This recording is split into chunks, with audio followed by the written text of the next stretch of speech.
Just Scott, with what's going on as we talk, there are explosions happening in Kuwait. Kuwait is becoming the front line right now for the United for Iran, and the way that Iran is hitting at Kuwait is more than all the missiles and drones that they're sending to other countries in the GCC countries or outside GCC countries, naming Jordan. And why is Kuwait is that important for Iran to hit it so hard and this way?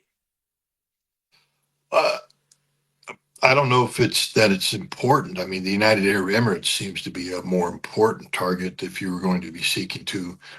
I think it's because Kuwait is the least important of major targets, and that it is vulnerable to the kind of strikes that Iran is putting in right now. These strikes are designed to take out desalination plants and energy production. Desalination plants taken out mean you have no fresh water.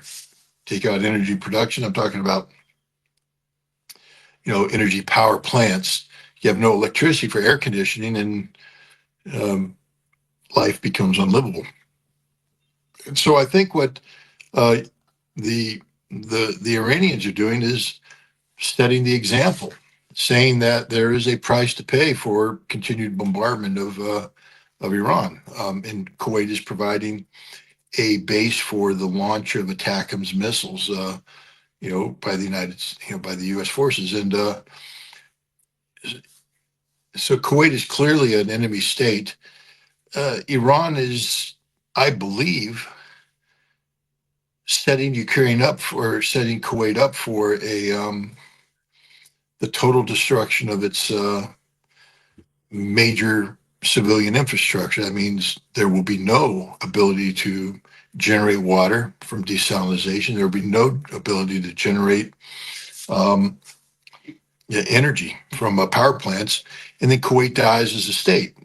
Again, you and I have talked about this. I said that one of the things Iran has threatened to do prior to this conflict breaking out is to kill nation states.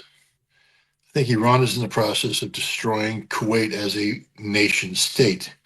Maybe Bahrain will be targeted next. Who knows? I'm not doing Iranian targeting for them. But the point is, I think Iran is looking to weaken Kuwait and set the precedent so that when they say next is the United Arab Emirates, that the sheiks there sit up and go, whoa, whoa, whoa, no, no, no, no, no, we don't want any of this. What do we need to do to prevent our country from being destroyed? Because the reality is that there is no nation in the Persian Gulf that can defend itself against Iran.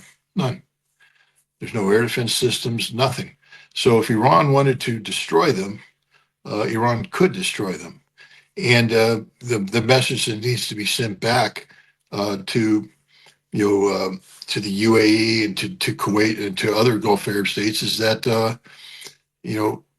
we will destroy your nation. We will terminate you as a viable modern nation. And I think that's what is behind the Kuwaiti targeting. I don't think they've actually brought in nation killing strikes yet, but I do believe that they're setting Kuwait up for a terminal event.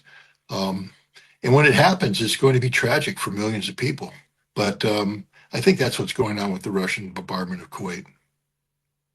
The United States is withdrew from two bases in Saudi Arabia and in Jordan because of the recent attacks in Jordan. One of them, as you know, there were 4 casualties so far been announced, and many people were injured, and they were sent to Germany.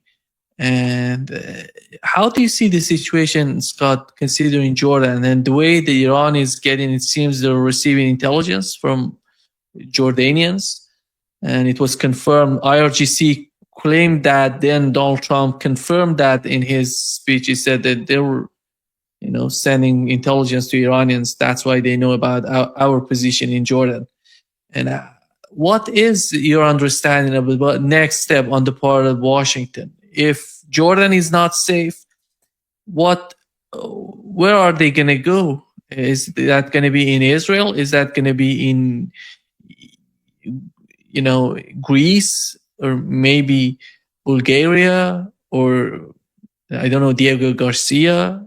What else can they do, in your opinion? What else can who do? The The United States, because they have to use these fighter jets, these refueling tankers, these troops. They're not safe. Yesterday we had an attack you know, no, I know where in the attacks are. Yeah, Bahrain. yeah, yeah. I mean, what the United States will fall back on bases that will make them less susceptible to destruction. At some point in time, um, it's going to become very complicated to launch strike packages against Iran because we have to deal with um, flight time, fuel. So you're gonna have to have planes take off, get refueled, fly, probably get refueled again, bomb, come back, refueled, refueled. So you could be looking, up to 4 or 5 refueling events, depending on how far back you put the aircraft. But our Air Force is designed to do just that. So the idea that we'll stop attacking Iran because we've moved these bases, no, will continue, but it doesn't matter because we're going to run out of ammunition soon.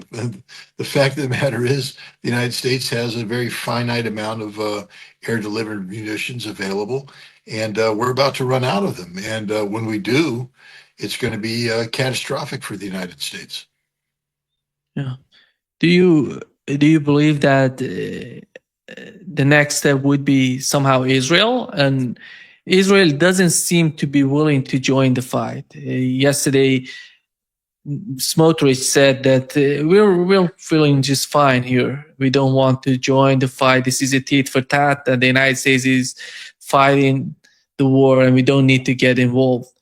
If they put these fighter jets and refueling tankers in Israel, is the war going to get to Israel finally? It could.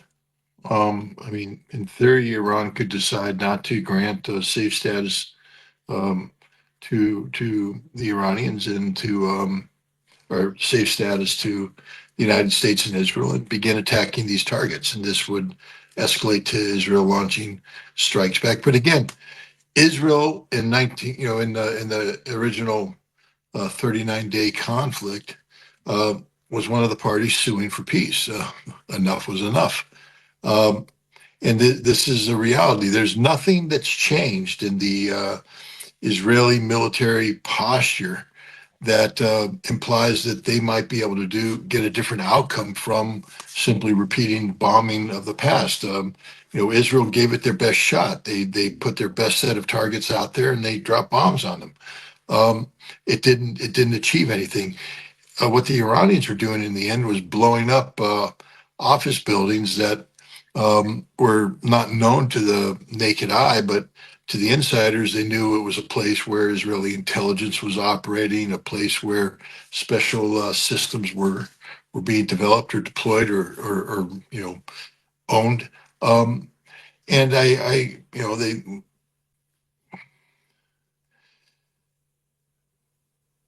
uh, move on to the next one. I just got to tell you, it's Yeah, late here, so every once in my brain, my yeah, brain wanders, and yeah. I Um, lost track of my my answer there.